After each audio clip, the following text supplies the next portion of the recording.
You're listening to the Vox Media Podcast Network.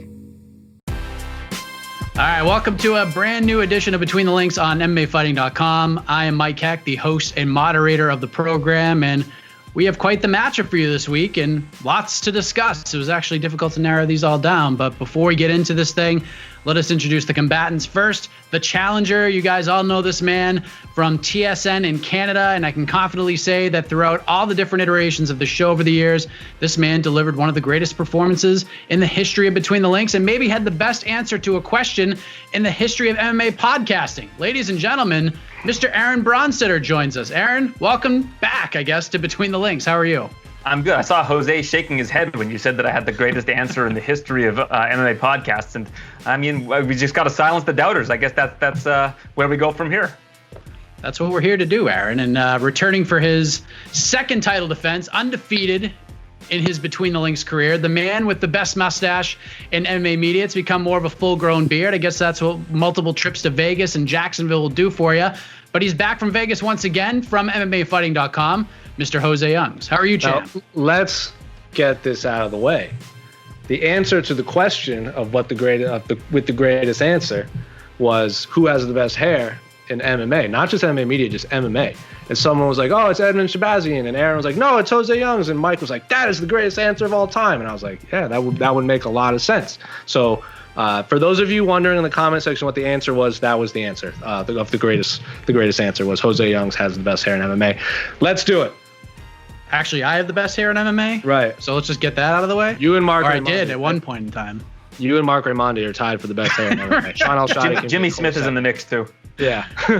See, the battle commences. But so real quick, just for those who are new to the game, we didn't have video last week. It was chaos. It was a monstrosity, if you will, of technological proportions. But here's how the game works. So these gentlemen are going to give their takes on 4 different topics, and based on how they present their arguments, doesn't matter if I agree with them or not, they're going to be awarded 1 point for each round. I, of course, can ask follow-up questions. It is my show. I have the right to do so.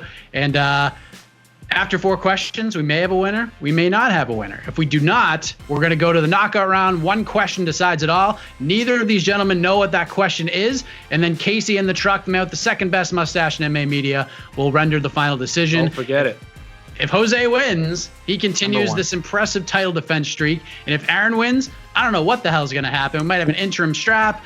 Might have to vacate a title here. I don't know. But the tension, you can cut it with a knife. So let's get into episode 3 of Between the Links. Let's get into, I guess, the big story right now. In Octagon action, I guess. UFC on ESPN 10 went down on Saturday night in Las Vegas. It was that classic don't judge a book by its cover type of event. There were some great performances. But let's kick things off with the main event. We have Cynthia Calvillo. Jumps up to 125. First time she's been there since her pro debut. It's her first main event, not just in the UFC, but of her entire professional career. And she delivers a great performance against Jessica Eye, gets a unanimous decision. I gave Cynthia all 5 rounds. I knew there was going to be a 48-47 mixed in there somewhere because judges be judging. But we get to the point in the sport, especially right after that fight, where we start playing fantasy matchmaker. And when it comes to Cynthia Calvillo, there's a lot of options for her right now. I've seen them all. We had call-outs. Big fights coming up in the division, and there's people who say, you know what? She just beat the number 1 contender. Let's jump her right into a title fight. Let's have her jump the line. Some say, let's just give her the winner of Shevchenko versus Calderwood when and if that fight gets officially booked. So, Jose, we'll start with you. If it's up to you, where does Cynthia Calvillo go from Saturday night's big win and why? Well, I don't think there's a scenario where she skips the queue. The UFC's been pretty adamant that, well, not even adamant, like they've booked her, Joanne Calderwood in a lot of number 1 contender fights, and she's always kind of come up short, whether it to be someone like Cynthia or like Marina Moroz back in her strawweight days, or even against Karen Chukagian in Chicago. So I don't think there's a scenario whatsoever where they don't give Joanne Calderwood the next shot. I think that's not official, but I can't imagine that Cynthia skips that queue. Cynthia's been pretty adamant that she wants to stay active. There's also that big flyweight fight coming up this week with Roxanne Modafferi and Lauren Murphy. I think the winner of that should be next in line.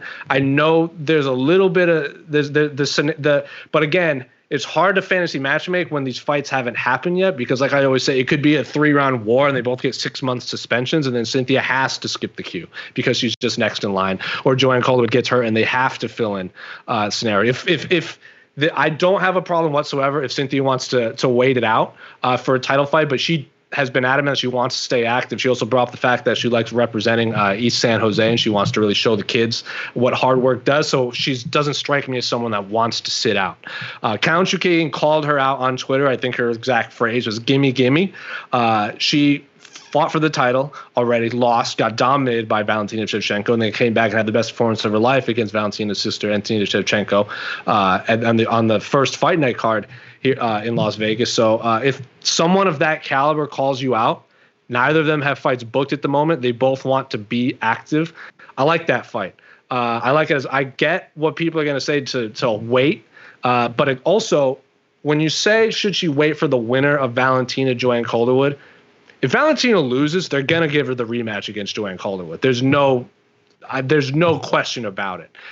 Cynthia does have a win over JoJo, which will help her down the line. But again, the biggest thing that helped her was beating the number one contender. But no, I don't think she skips the queue. I like the Conor Chukagian fight, but I also think Roxanne Modafferi and Lauren Murphy, the winner of that, should be the next. Should get the who I'm assuming Valentina will be Joanne Calderwood. But again, nothing's for certain. They should be next in line over Cynthia, especially because Cynthia wants to stay hyperactive. Aaron, what say you?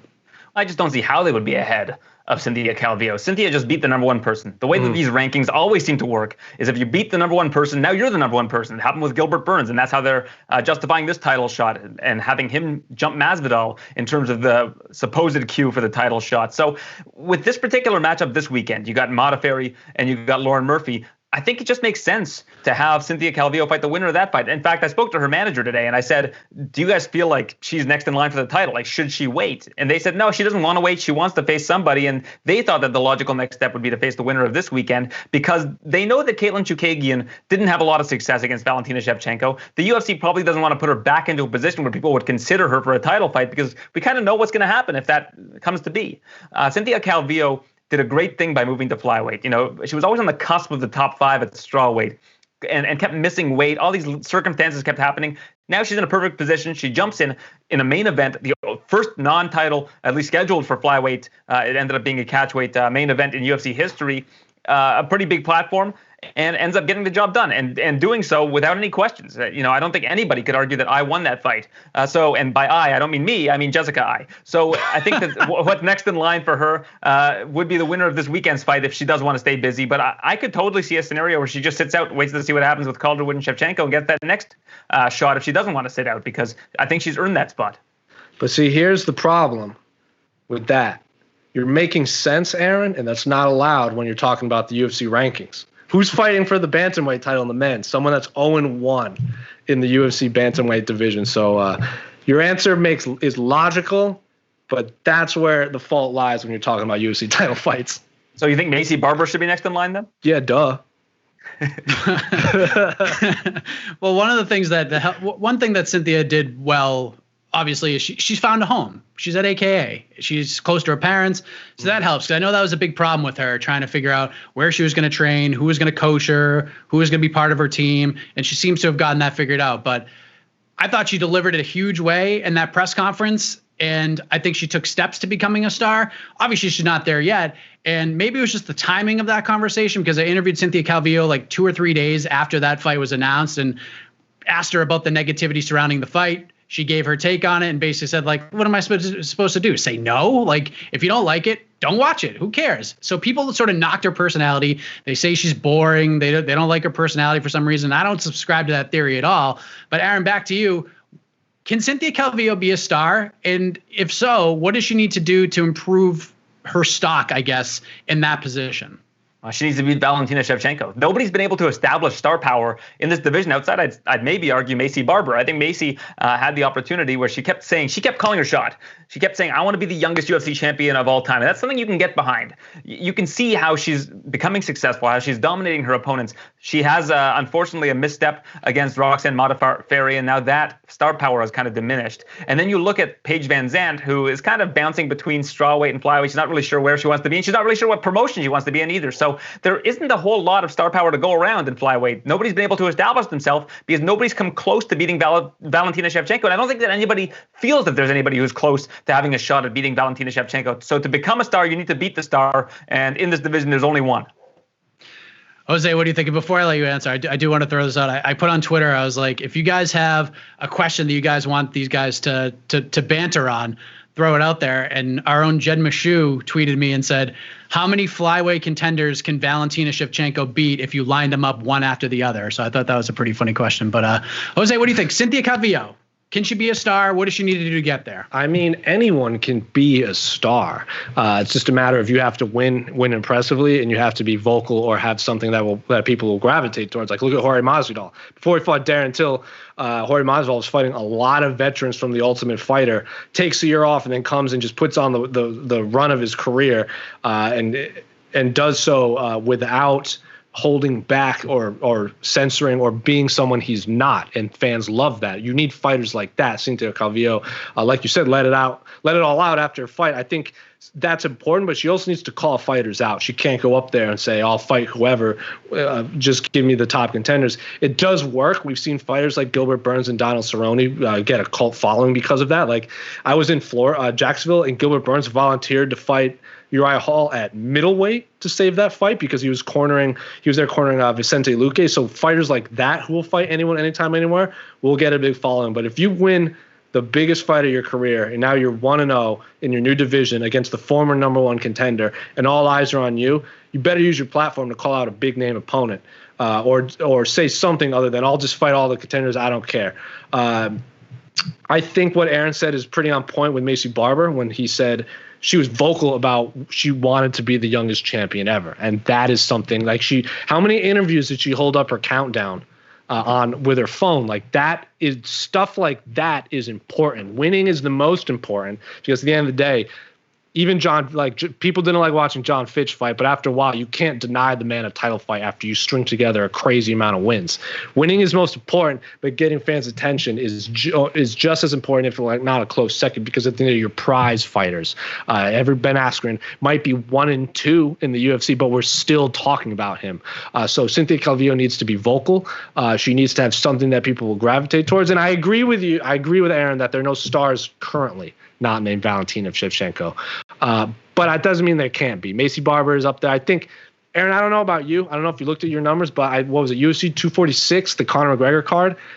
The fighter that did the best numbers for us, MMA fighting, outside of the main event, Cerrone and McGregor, was Roxanne Modafferi.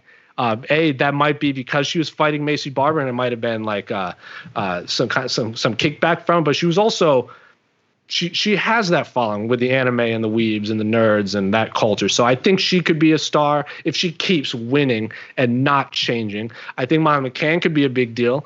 That episode of the A-Side she was on, she had that story about beating up a sex trafficker who tried to abduct someone at Subway. I saw more non-MMA media outlets write about that than I've seen about media outlets in general writing about Molly McCann outside of like the UK-based scene. So I think she could be a star if she doesn't change. A lot of fans in like Reddit specifically was like, I don't even watch fighting, but I'm a Molly McCann fan for life after that story. So the potential stars exist. They just have to they have to win, and they have to, again, do something like Macy Barber and have something people can latch onto and really connect with and want to tune in. And there's not a less true statement than the one you just made that anybody can be a star in MMA. I mean, like, how many stars are there in MMA? There are barely any fighters that ever get any sort of crossover success in the sport. Like, you're talking about like 0.1% of the population here. Like, there are the haves and the have-nots. You can count the haves on two hands in terms of people that have star power in this sport. So to say that, Cynthia Calvillo can become a star, she just needs to call out somebody with intrigue in the division. There's nobody to call out with intrigue in the division. Like, short of calling out Shevchenko and saying, listen, I'm going to beat Shevchenko. I'm going to be the one that does it. And, she's new to the division. Maybe she doesn't even feel comfortable doing that. But to say that anybody can become a star, like, there's no less true. You were at the press conference. What fighters were up sitting next to Kobe Bryant in New York?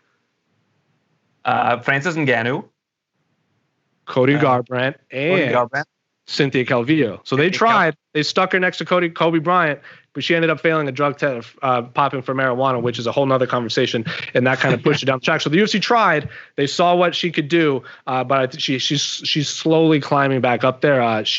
a win over number one contender is a big thing. So yes, Cynthia Calvillo could be a star because the UFC already tried it in the past. I don't know about that though. I honestly, short of beating Shevchenko, I don't know how you become a star in that division. Well, again, she could be, like, not saying she will. She could be a star. I'm not saying it's there. The UFC tried. If she beats Valentina Shevchenko, which I don't think she will, she is made. But she could be a star. Was the question? Fiery first round. That's what we like to see. I wish they could all become stars. I think that would be awesome. Everyone, like, there should be more stars. Like, Israel Adesanya should be a icon right now, but he's just not there yet.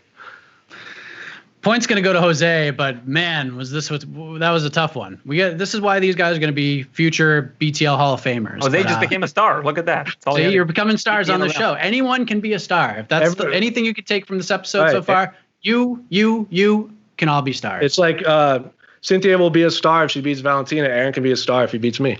Jose is young. Well said.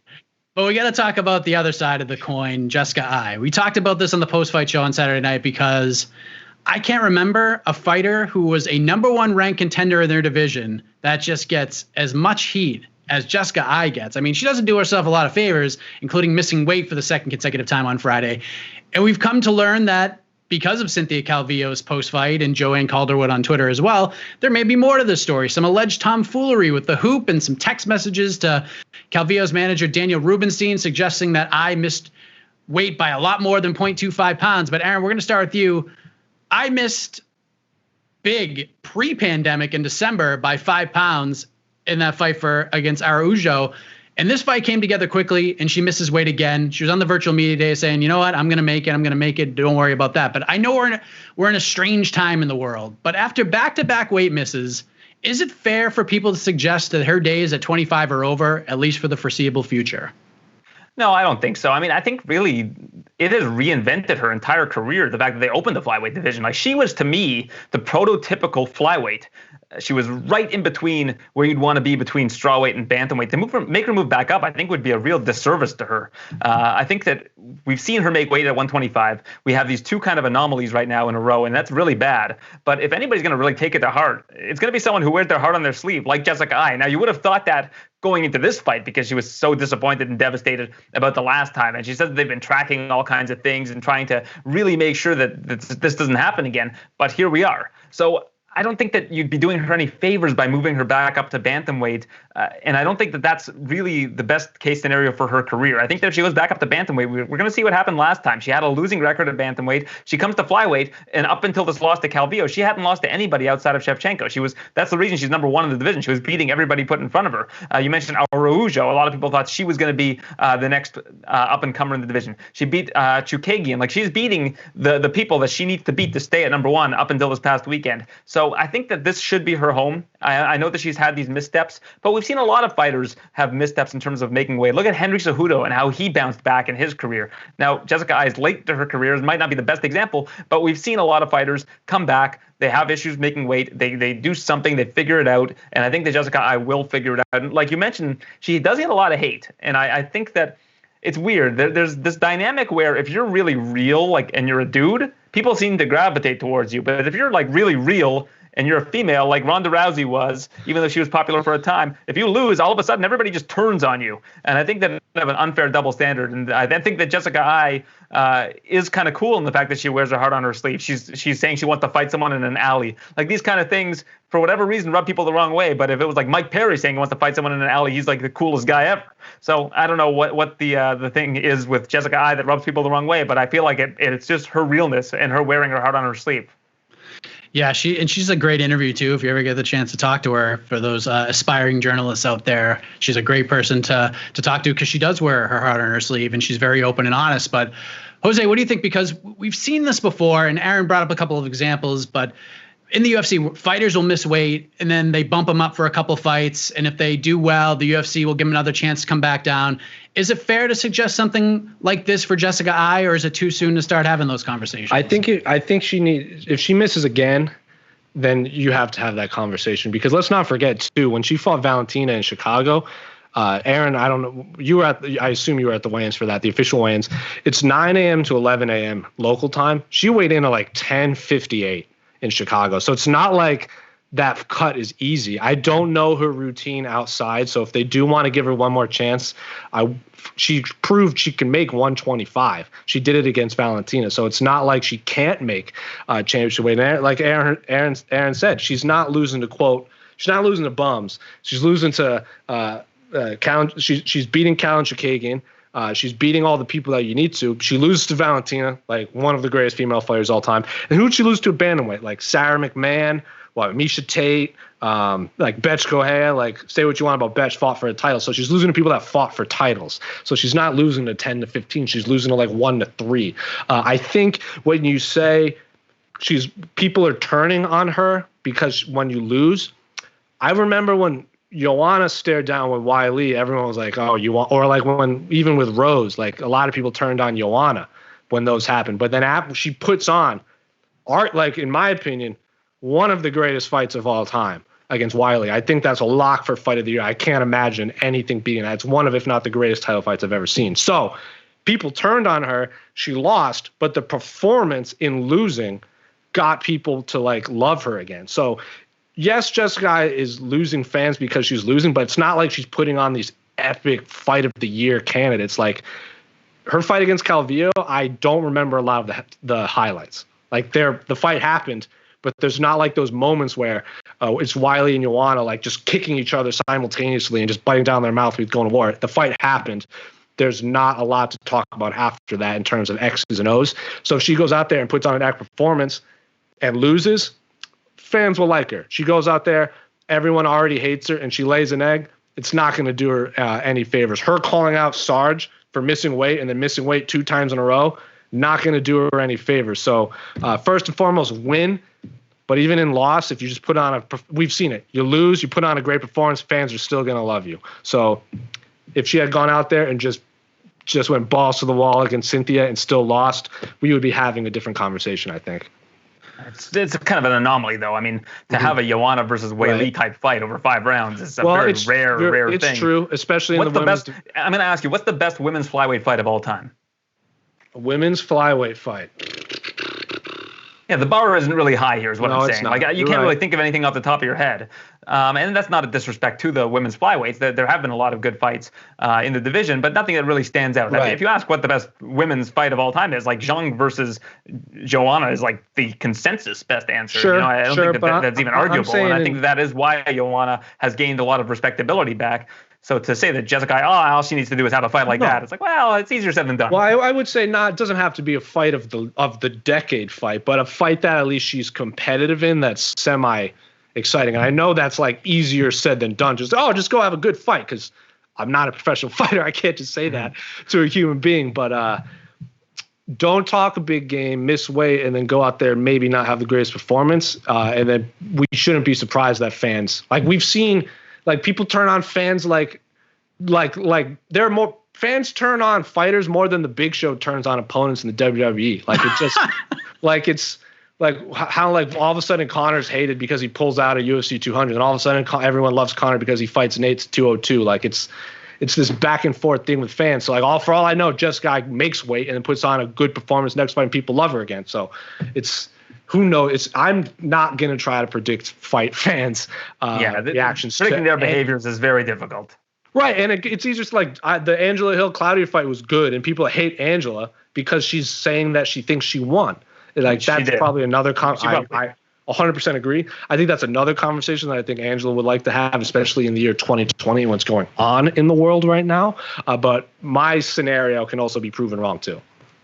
Well, since this question had to do with like weight and stuff, and I want to go back to you, Jose, because we talked about this. I don't know if we really talked about it and addressed it like during one of these shows or anything like that, but it's something we talk about in the Slack channels, talk about like before we hit record and stuff. But we're seeing some of these fights, and we saw 3 on Saturday where these matchups are booked, but it ends up being up a weight class. Like Brian Kelleher's had 2 of those fights, and no one's going to say like, well, this fight shouldn't count in the bantamweight rankings because they're fighting at featherweight. Like, not that I've seen anyways. So with these cards being put together as quickly as they have, especially in the midst of a global pandemic, should the UFC just go that route for as many of these fights as they can, like outside of title fights?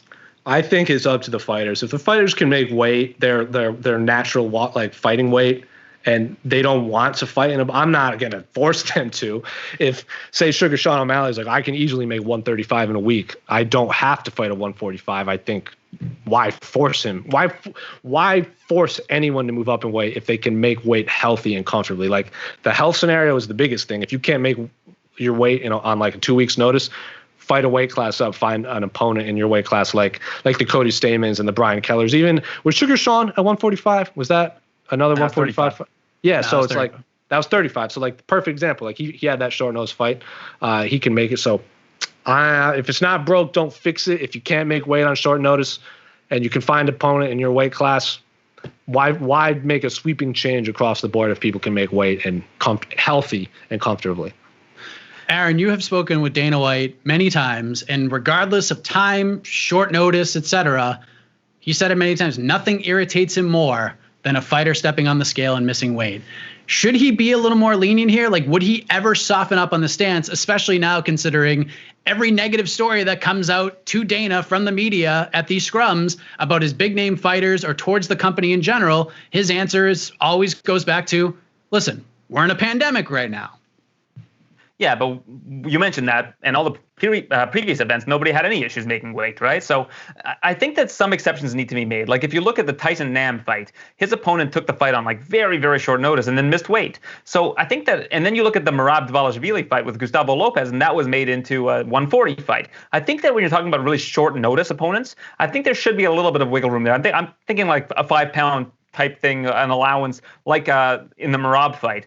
But most of the time, it seems like the athletes are making weight even during a pandemic, if you look at the previous cards. And I think that when there's a ranking involved, like with I and Calvillo, you got to have it at that weight class, because otherwise I feel like it doesn't really have any bearing on the rankings, because it's not really the exact same fight if you're doing it at like 130 versus 125. So I think that the fighters have proven, I mean, even that first fight back, I was so shocked. I was talking to people all week. I go, we're going to have 4 or 5 people miss weight for this card because we're in a pandemic. All the conditions are so different. We don't know how these guys are going to be able to cut the weight. It's going to be so different. And fighters are such creatures of habit. Only one fighter missed weight for that first card, and I was shocked. And it just goes to show how professional all these athletes are and how seriously they take it. Now, there's going to be issues where people miss weight, and especially in the female divisions, because they've got to deal with a menstrual cycle, and that can make their weight fluctuate a lot, and it's also a lot harder for them to cut weight. So I can see how a fighter like, a Jessica I or anybody in the female divisions can have just one little hiccup and they're going to miss weight. But it seems like, for the most part, the fighters who have competed in these recent events haven't been missing weight, and they've been doing a great job. That's a great point right there. And that's why you're getting the point, Aaron Bronsteter. As we head to our third question of regulation, let's talk about Jorge Masvidal, because he continued to open up on social media over the weekend about his status with the UFC and his contract. And Dana White made some headlines comparing Jorge Masvidal to the Diaz brothers, and, not being surprised that Gilbert Burns got the title fight against Usman and Masvidal didn't. But this has become quite the story. Now we're getting fighters like Gray Maynard and Sam Stout involved, talking about contracts and matchmakers and Joe Silva and stuff. But to really focus on this topic, over the weekend, Masvidal said some things that really stuck out. One, he feels bad for Dana White and acknowledged that it's not really Dana's fault what's going on, essentially because Dana's the promoter. He's not the one putting these contracts together.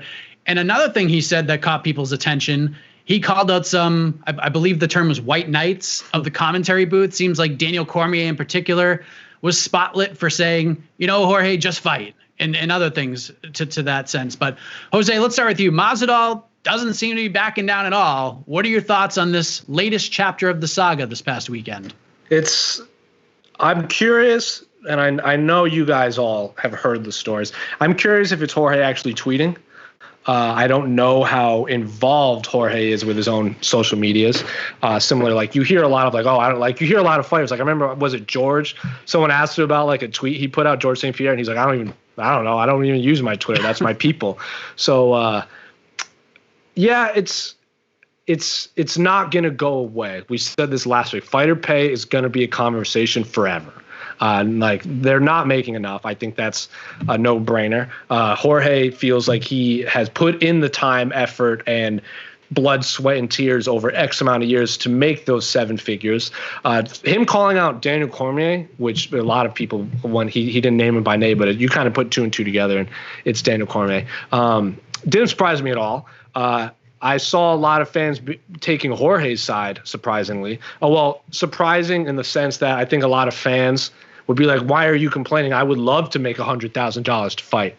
A lot of fans took Jorge's side and were saying, well, yeah, it's easy for Daniel Cormier to say that. He's making $1 million heading into retirement, and he has this cushy commentator job after he fights for a championship. So, like, of course, he's going to say, hey, fight. He also has less fights than Jorge Masvidal. Jorge Masvidal has probably fought for a lot. Like, Jorge Masvidal's lowest pay, and I don't know this for a fact, in his early career is probably a lot lower than the lowest amount Daniel Cormier ever made for his early MMA careers, just because Daniel Cormier kind of debuted in a big way in that Strikeforce, and then he kind of won the Grand Prix and early into his Strikeforce career. Jorge Masvidal had like the Bodog fights and the early Bellator cards where he probably made a lot less than Daniel Cormier made for his lowest payday. So didn't surprise me called Daniel Cormier out. It surprised me how many fans took Jorge Masvidal's side because we've seen people will complain they're making 40 and 40, and people are like, I make $40,000 in a year. I'd love to have your job. And they're like, yeah, but like I fight once a year and like 50% of that is taken away from you. So I'm making like $20,000 a year, guy. Fans don't want to hear that. They want to say, shut up and fight. So no, wasn't surprised Masvidal called out Cormier. Was very surprised fans took his side. And this is not going to go away until Jorge Masvidal gets what he wants. And I'm comfortable in saying that he's probably not going to get to what he wants, and I think he'll fight eventually just because he has to fight and make some money. Aaron, Jose made a great point because we don't know who runs Jorge's social media account, but Masvidal doesn't strike me as a guy who is going to allow something to be tweeted by him or his manager without knowledge of it. So Sure. At least he knows what was being tweeted out here. But based on what he tweeted out over the weekend and all the things that he said, fan support, all that stuff, what is your take on it? Well, Abe Kawa has said in interviews that he does run Jorge's Twitter, but that nothing that he tweets is not with the direction of Jorge. Like they go over it because Jorge doesn't like using social media, but they'll craft the tweets together and work on it and get that out there. Now, the issue that I think the UFC has on their hands right now is something we're not used to seeing this. This is something we've become accustomed to, is seeing the haves and the have-nots, as I mentioned earlier in the show, are very far apart. But this is an interesting situation where I feel like the have-nots are the ones that hold back the people that have the star power from making the money, because they're so willing to fight. They're so willing to go out and make $40,000. And the thing about it is, if you look at the boxing pay structure, which is why all the people at the top of the sport have so many issues with the pay that they get. The people that make money on the undercards for the UFC are making a lot more than the low-end boxers are. So much more. Yeah, they're making so much more. So a lot of the low-end fighters are actually really happy. And how many of the fighters in the UFC, what percentage of them are the low-end fighters, are the ones that make the least amount of money, the ones that make 20 and 20? It's like 98% of them. It's a gigantic chunk of them are the ones that are making the lower amounts of money, and they're happy making that amount of money. Then once you get to the top and you see what the Deontay Wilders of the world are making and all, Tyson Fury, then you start getting mad because you're like, oh, well, I'm the draw here. I'm the one bringing in the money. But the thing about it is the UFC machine can keep rolling on without them. If you're Jorge Masvidal and you're the UFC, they look at Jorge and they say, well, right now, we just had an event with Calvillo and I as the headliner, and we made the same amount of money that we would make from that card if we had a card on ESPN headlined by Jorge Masvidal, who would make probably the entire salary of that card combined to fight. And then you look at the pay-per-view structure, and according to different reports, they get a flat rate now for the pay-per-view. So that makes them a lot less incentivized to have big star power on their pay-per-views. And with no gate, now you're talking even less incentive. And if you have Jorge sitting on the shelf, you're lowering his star power, you're lowering his earning power and earning potential, and diminishing that. And you don't think they don't know that? So they've established Burns as the number one contender. In the rankings, he's now number one. They can perfectly justify the fact that he's got the next shot, even though they had been talking about Usman taking on Masvidal all this time. People forget because they see a great performance by Burns. They see him beat Woodley all 5 rounds, and now it's like, okay, this is the guy. Because we all forget. We have short-term memories in MMA. People remember, hey, Jorge knocked out Ben Askren in 5 seconds, and he beat Diaz. But then you look at the rankings, they're like, oh, where are these guys that he's beaten in the welterweight rankings? Well, none of them are ranked right now. Askren's retired. Till's moved up to middleweight. Diaz, I don't believe is ranked as a welterweight. If he is, that's my mistake. But he's beaten all these unranked guys, and people look at that and they do the math. Now, the thing about Jorge is I think he's a very unique personality. I think that he can sell. I think the fight with him and Conor is one of the biggest that you could make right now. But there's just not a whole lot of incentive on the UFC's end to make any of these fights because they're going to be getting their flat rates. They're going to be getting their fees. And until one of their partners calls them and says, hey, we want to see Jorge Masvidal in there, they just don't have a whole lot of pressure to put Jorge Masvidal in a main event and to pay him that kind of money. I think Jorge Masvidal has earned every cent of that money. The year he had last year was by far, I think, the best year. Him and Israel were the best years that any fighter had in the UFC last year. But when you're trying to over-negotiate and you're trying to overplay your hand, the UFC will always call the bluff, and they never end up coming out. They never end up losing. You know, Dana White is he plays blackjack. He knows what he's doing at the card table, and he looks at this table in the same way. And if you look at what Dana White said earlier, I guess it was last week, when he was trying to figure out why Gustavo Lopez was on the card and nobody told him that he was under under a contract with Combache, he was mad that people didn't fill him in. Like, even though Jorge says he feels bad for Dana, Dana is very connected with every single thing that's happening at all times. He wants to be in the loop on even the most minute of details because he knows that it falls on him inevitably. And I think that that's the smart way to do it. He don't think that he doesn't know what's going on behind closed doors right now. And, I'm glad that Jorge is trying to say that he feels bad for him, but you have to imagine that Dana has a role in this as well. Yeah, let's also not forget, because we can lump Henry Cejudo in there too. He was talking about his fighter pay and everything. At least Henry and John Jones had titles. Jorge Masvidal, it's not like he's holding up a division by not. He's holding up the BMF division. Right, the one that he says is one of one and he doesn't have to defend. So it's not like he can be like, well, fine, then your champion doesn't fight. He just happens to be very hot right now. He wants to maximize his earnings right now. I think John Jones's brothers being in the NFL and having this big union, collective bargaining, and the revenue split being such a discrepancy between them and the UFC also does a lot for just being like, well, look at my brothers. They have an off season. They don't get kicked in the head, and they get way more money than me. Also, let's not forget, Jorge and John are managed by the Kawas, so it doesn't surprise me that these two are the ones that are asking for more money specifically right now. But I think Aaron makes a good point. Like, why have these big names fight if they're going to make the same money? That's why Brock Lesnar didn't come back, because he wanted a bigger lump pay, and the UFC wasn't willing to say that. So if they're not willing to pay Brock Lesnar, one of the 5 biggest pay-per-view draws in the history of the UFC, they're not going to pay John Jones and Jorge Masvidal, quote, Deontay Wilder money. Yeah, and you know that the light heavyweight division can move on anyways. Like, they can create an interim belt tomorrow. You know, the machine rolls on. I think a term that Aaron said kind of sticks out when it comes to this UFC 251 situation is a lot of people saying that Masvidal, while they respect what he's doing, he overplayed his hand a little too much here. And I want to go back to you, Aaron, because last week on the show, we sort of ranked who would be the most likely and least likely to fight first between Masvidal, John Jones, and Conor McGregor. And both Jose and Damon Martin said Masvidal would be most likely to get back in there and fight. So, A, do you agree with that?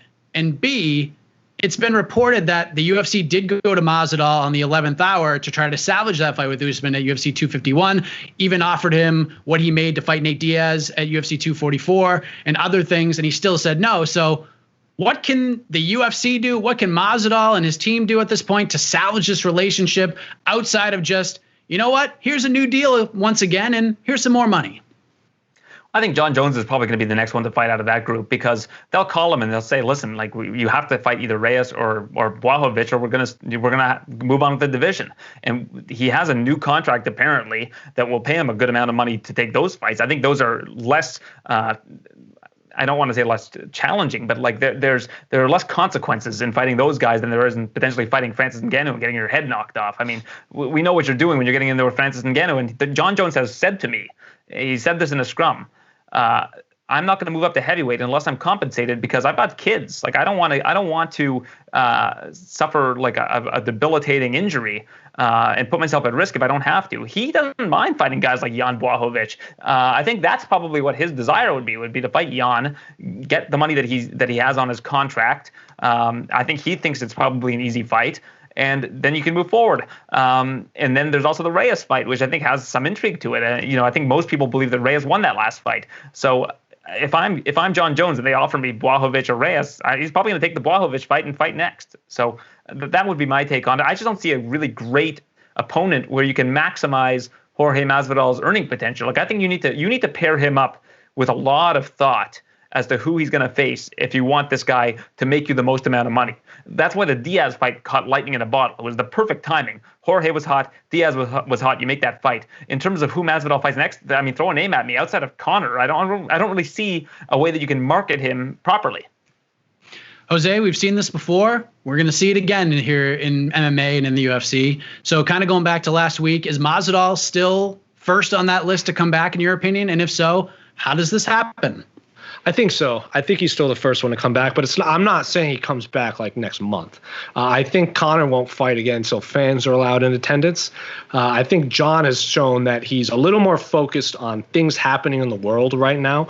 I mean, we talked about it last week. Like, we went from hating the world went from hating John Jones to all of a sudden John Jones being so outspoken about the protests and the Black Lives Matter movement on social media and in person that he's kind of done a 180 in the eyes of a lot of fans. Even non-MMA fans have recognized that. So I think Jorge will come back because, again, he's not holding up a division.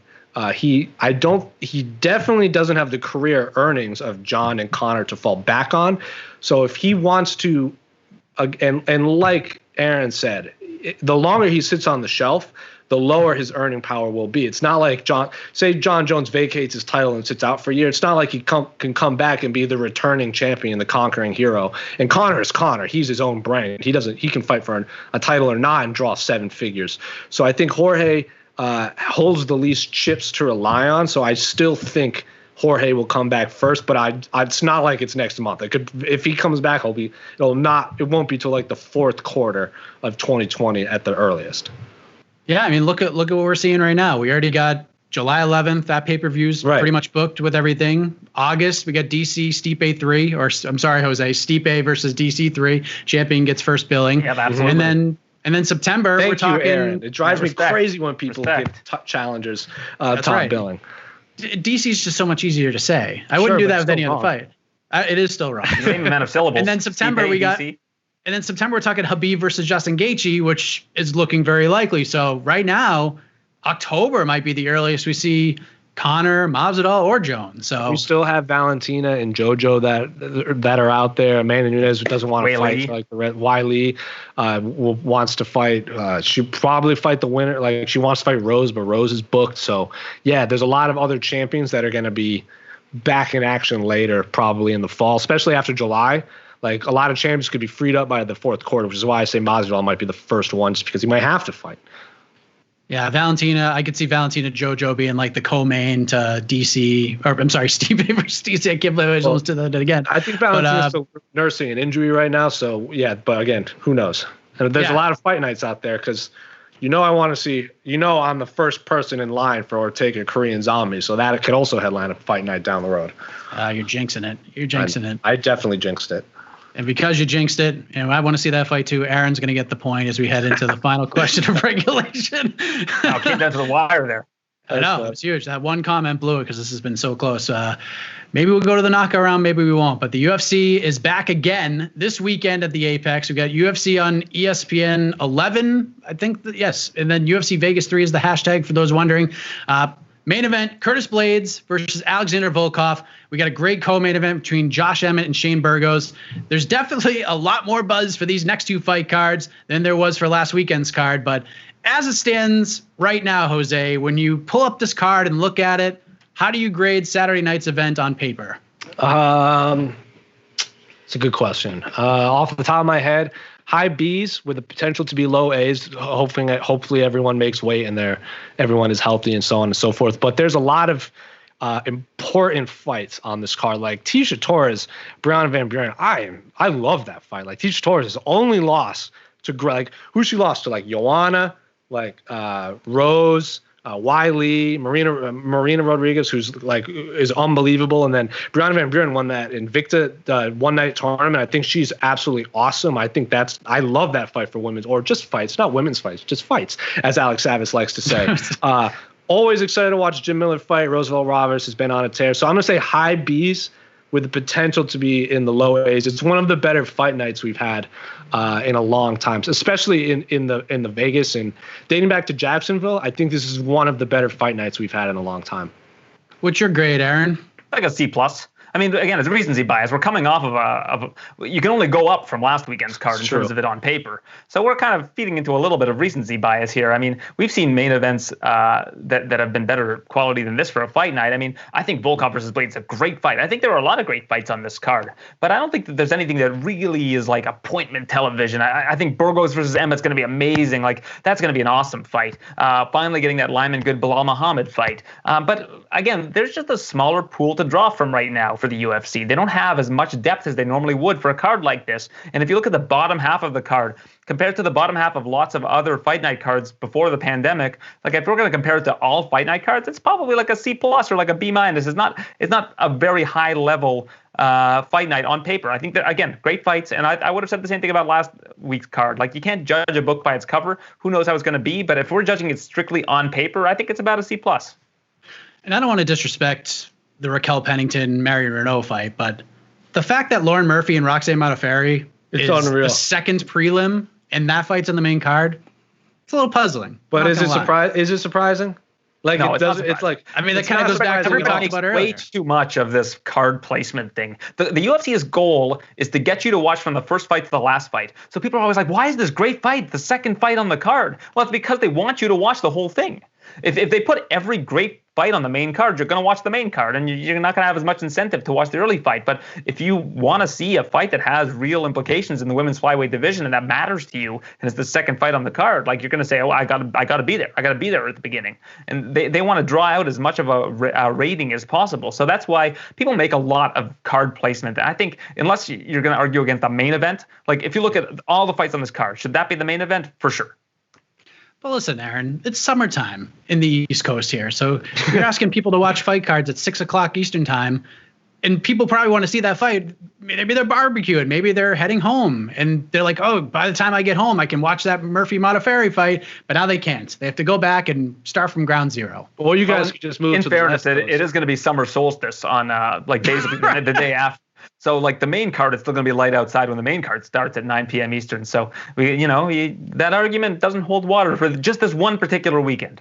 I understand where you're coming from, but I do want to talk about Curtis Blaydes for a second, because obviously this is a very important fight for him, but he's in such a weird spot right now, because you can make the argument, if you want to, that he deserves a title shot. And Francis Ngannou clearly is at the top of that list for the winner of Stipe and DC. Got it right that time. But for Blaydes, it's kind of hard to matchmake for him, because if Stipe Miocic wins, they do the rematch with Ngannou.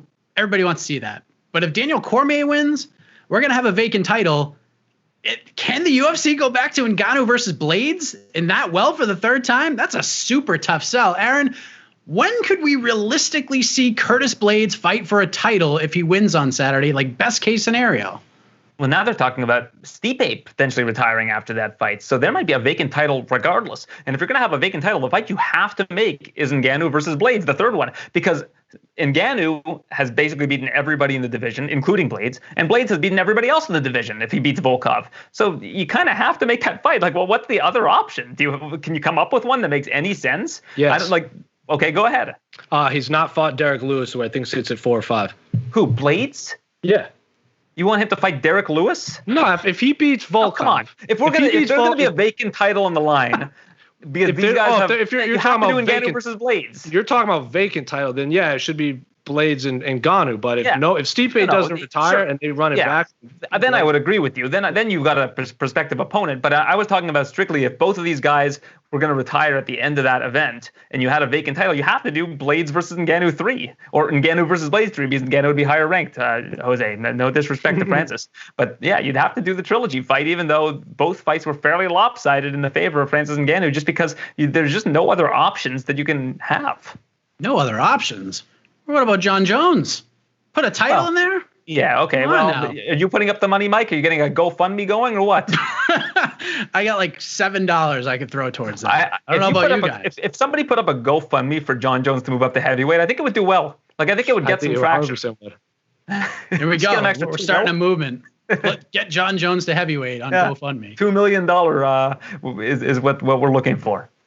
So, I mean, is that sort of Jose, you sort of alluded to it. Is that your take, or do you think Curtis Blaydes is going to be waiting a little bit longer? I mean, obviously, it's very difficult to plan things out this soon before fights even happen, but let's just kind of go with what we've seen in the past and, worst case and best case scenarios here, pros and cons. True or false, Curtis Blaydes fights for a heavyweight title before April of 2021? April 2021? Wow, that's really tough. I'm not even going to pretend that the UFC rankings matter because they just don't. The UFC will find some reason not to give, if they came out and said, okay, like Curtis Blaydes, you're sitting at number 3, Francis Ngannou, you're sitting at number 2, and Stipe Miocic and Daniel Cormier have retired now, and there's a vacant title, and Dana White came out and said, you know what, we're doing Ngannou Overeem 2 instead. I'd be like, yeah, duh, of course you're going to do that. And Overeem's a way bigger star in the sport, and if we're counting on the rankings, yeah, Blaydes will 100% get that. But again, I'm not going to pretend that they even care about the rankings. They can, like Aaron said, you want to make appointment viewing television. Overeem is a way bigger star, one of the biggest stars in the heavyweight division. Take that for what you want in the world. Francis almost decapitated Overeem. He did. And Blaydes cut him in. The Blaydes finish might have been almost as devastating as the one that No, Francis I think it was. did. They're not going to run that one back. I think it was 100% more devastating. I'm saying they're not going to. I'm saying I wouldn't be surprised because the rankings don't matter and everyone erases the last performances, recency bias. They're gonna be like, yeah, why not? Like Conor McGregor got submitted by Nate Diaz in the second round. Let's run it back in the second time. Well, I want to ask you something, Jose. Go ahead. Outside of Stipe and DC, who are the top 3 guys in the heavyweight division, in your opinion? Look at the rankings. And outside of Stipe and DC? Yeah. Francis, Blaydes, Lewis, and probably it's like JDS, Rosenstreich, and Volkov are all probably in that vying for that 3rd spot. See, I think Volkov is probably number 3. Volkov was basically beating Derek Lewis until he wasn't. Yeah. But I think you would have to rank Volkov ahead of, to me, the 3 are, you got Ngannou, you got Blaydes, you got Volkov. And if you look at the odds, Blaydes is a 4-1 favorite over Volkov. So Blaydes would basically be at least a 4-1 favorite, in my opinion, over anybody else in that division. So, those are just the 2 best guys outside of Stipe and DC, and I don't think it's close. I agree. I'm saying the UFC's not going to, based off of what I know of how the UFC handles these fights, I don't think they give I don't think they make Blaydes Francis 3. Blaydes was favored over Ngannou last time. He was a 2-1 favorite. Lost in what, like 30 seconds? I don't. If rankings matter, Blaydes and Ngannou 100%, but the rankings don't matter. So I don't think the UFC gives Blaydes the 3rd shot after being knocked out in 30 seconds in China. And that just shows how under the radar Alexander Volkov is flying heading into He's this unbelievable.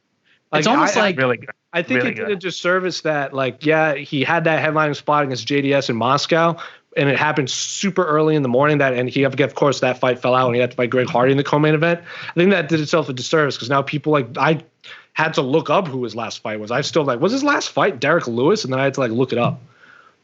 This fight reminds me a lot of Corey Anderson versus Jan Blachowicz in a lot of ways because I feel like Blaydes has all the momentum right now, but you have a really tough guy in Volkov. And the same thing happened here. Corey Anderson was coming off the Johnny Walker win. Jan Blachowicz was there, and people just thought Corey was going to take him down and beat him up and get in there and fight John Jones. But Jan Blachowicz had other plans. So, Jose is going to get the point, and mostly because I just want to see this final round because this has been so good. Corruption at the top. Hour. Let's also not forget Rosenstreich and JDS have a big fight coming up. Rosenstreich goes out there and melts JDS in 30 seconds. I bet they try and convince Blaydes to take that fight, which is ridiculous. That would be. And then you got Gustafsson coming to heavyweight too. Oh my God, I forgot about that. That's such a bizarre fight. I love chaos. I love it so much, and that's why we're going to this knockout round. So one question for the whole kit and caboodle, and my favorite part of the show is taking the heat off of me. So this is for the prestigious BTL Championship of the Universe. Jose, you are the 2-time defending champion. You have the option here. You have chosen to kick off the last 2 weeks and allow your opponent to answer the question first. Would you like to exercise that option here, or would you like to rabbit this thing a la 8 Mile and maybe take the microphone right out of Aaron's hands? Well, first of all, in 8 Mile, B-Rabbit didn't choose to go first. Papa Doc said, let this guy go first. So, of course, I'm going to say the champion defers. Okay. Well, I'm just going to have to score a touchdown instead of kick a field. Don't come at me with this 8 Mile trivia and get it wrong. Jesus Christ. All right. regardless, Aaron, before you win. That's hilarious. Here's the question. We took to Twitter for these, and there were some fascinating questions out there. We threw one out there, but in the end, we're going to go in this direction. And the category is something that's almost impossible to do, which is why this is the final question. We've alluded to this pretty much every week on the show so far, and that is trying to get into the mind of Dana White. So the category is ... except for Dana White. Aaron, here is the question.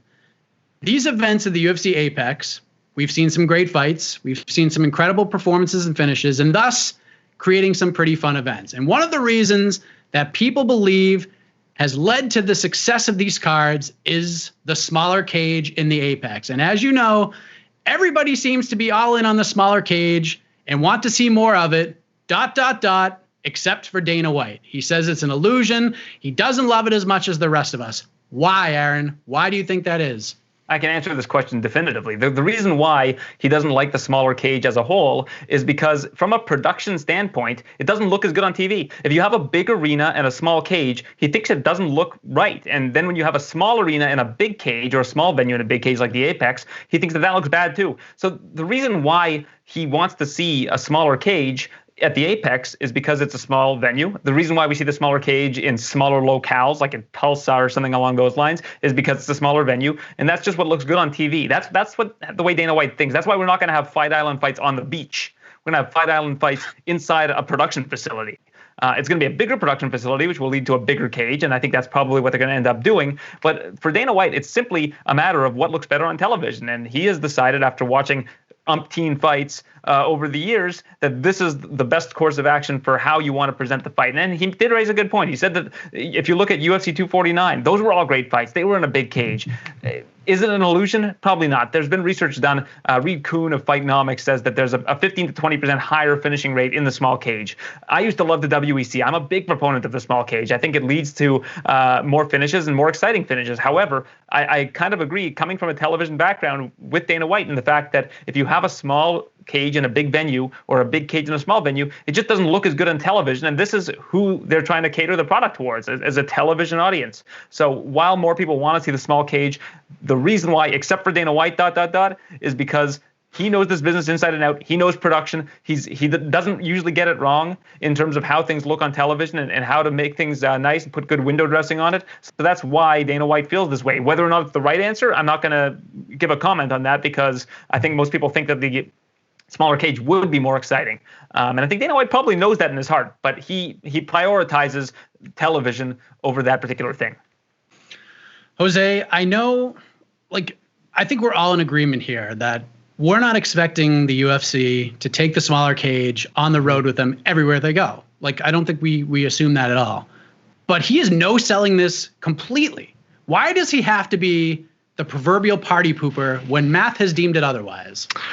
Because Dana White historically loves going against what people want or don't want. As soon as someone says, we have to cancel these cards because of the pandemic, a pandemic is happening in the world, he's like, no, fights in Tachi Palace. And then Disney's the one that pulls the plug.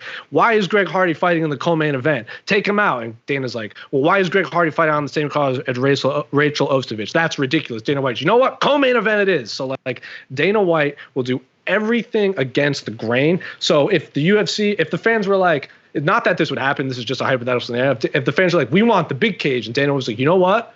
I kind of like the small cage. And I'm just like, yeah, that doesn't surprise me, because Dana White's just going to go against the grain. I think he's using the big cage. I think another part of it is there's a lot more room for sponsorships on there, a lot more money you can get.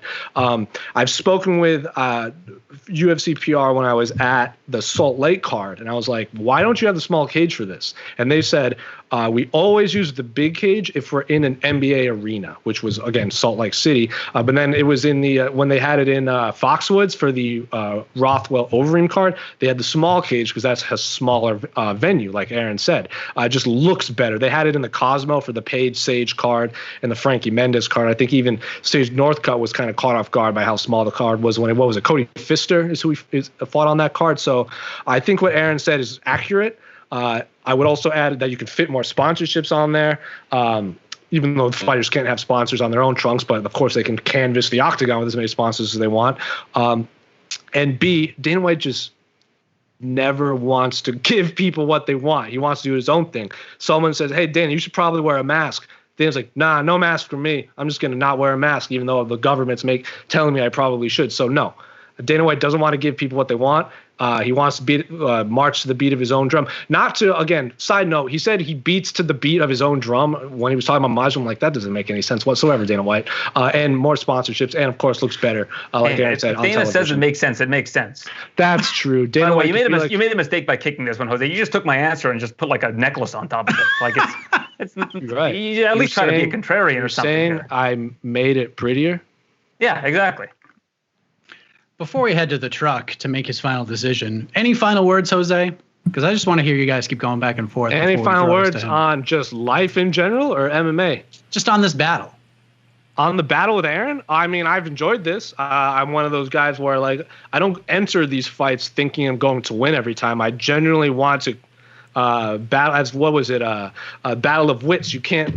Well, I can't remember his name. From Princess Bride, he's like, this is a battle of wits. I like going up against people that 100% know what he's talking about, and that is Aaron. So even if I do come up short, at least I lost to someone that isn't talking out his ass. Oh, Aaron, what would you like to say before we throw it to the truck for the final?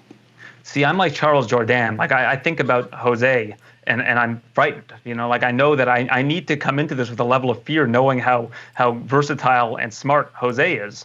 And I need to respect him to a degree where I can't sleep at night because my brain is racked about how tough of a challenge this is going to be. And I'm very fearful until I'm actually in there with him and I see that we are of equal caliber. And that's when I know that I belong. So that's how I entered this thing. It's been a rough couple nights knowing that this was going to happen today. There were tears. But I feel like I lived up to the challenge. Shout out to Charles Jourdain, World of Warcraft player too. I don't know if you saw this, Aaron, but 30 minutes after he lost, he's already tweeting me about World of Warcraft. I'm like, what are you doing, man? Go get stitched up. Visney was the Princess Bride character. I couldn't remember.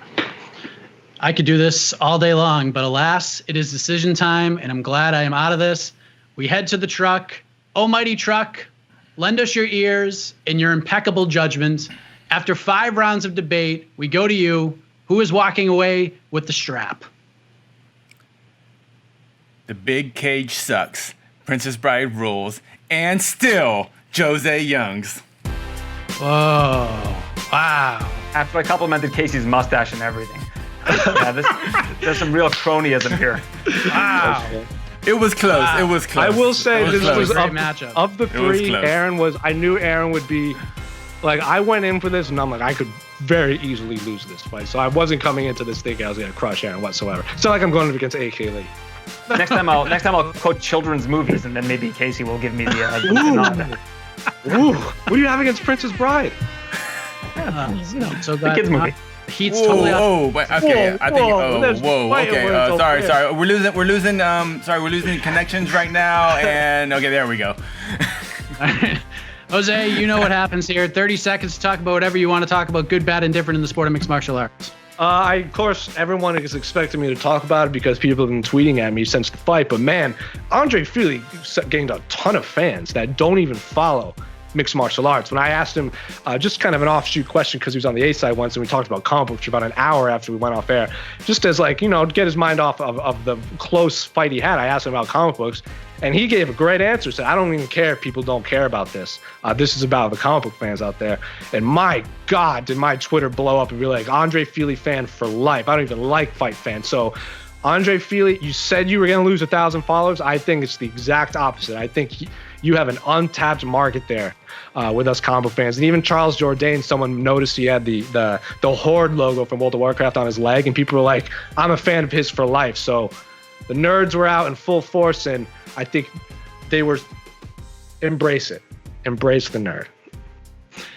Aaron, I do want to give you some time because this is as close to a draw as possible. I had no idea how this was going to go. Normally I have an idea. This one I had no clue where the truck was going to go, but I want to, award you some time as well to say anything you want to say before we wrap this bad boy up.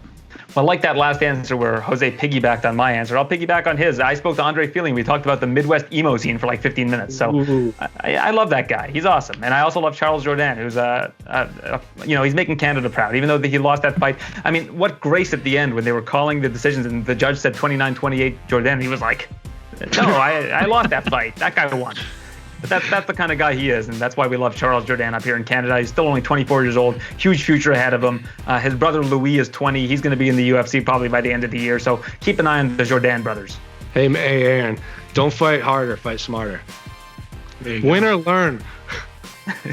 Did you hear anything, Aaron, since you're here? TJ Laramie said he's got some big news coming up. Do you have any thoughts on that? Have you seen these tweets? I'm thinking maybe Contender Series. Have you heard anything? I hear that the Contender Series is around the corner, and I would love to see TJ in there. I'd love to see Louis Jourdain in there. I'd love to see Malcolm Gordon in there, and I'd love to see Jasmine Jasudavicius in there, because these are some great up-and-coming Canadians. Jasmine Jasudavicius is no joke. I don't know how you pronounce that. One of us is probably right. Jasudavicius. She's Lithuanian. My dad's Lithuanian. Yeah. Just give me the benefit of the doubt. Yeah, I'm giving it to you. I believe that. 100%. The truck took the win away from you, so I'm going to give you. You know what? Sorry, I'm looking at the scorecards. I didn't see the Midwestern emo reference, so it turns out it might have been a draw. I might have to calculate it. It's a lot of numbers to add up. I'm doing some half points here, so right now, unofficially, it is Jose the winner, though. But it's very close. So we're going to call it. Got the mail-in ballots. Yeah. The unofficial UFC stats at the end of the fights that people post tweet out. Yeah, that's what we're going to do. So, well, this is what this show is all about. This was an incredible battle between Jose and Aaron. Thank you both for coming on and sharing your wisdom with the world. That wraps up another edition of Between the Links here on MMAfighting.com. Make sure you subscribe wherever you can. Lots of stuff coming up this week. We got the A-side coming up tomorrow. What the heck on Thursday. We got, I think, the A-side again on Friday, preview show, all that good stuff. And then we have all your fight night coverage on Saturday. So for Jose, Aaron in the truck, I am Mike Hack. Big shout out to Esther Lynn behind the scenes with the graphics. And we'll see you next week as we go back once again Between the Links.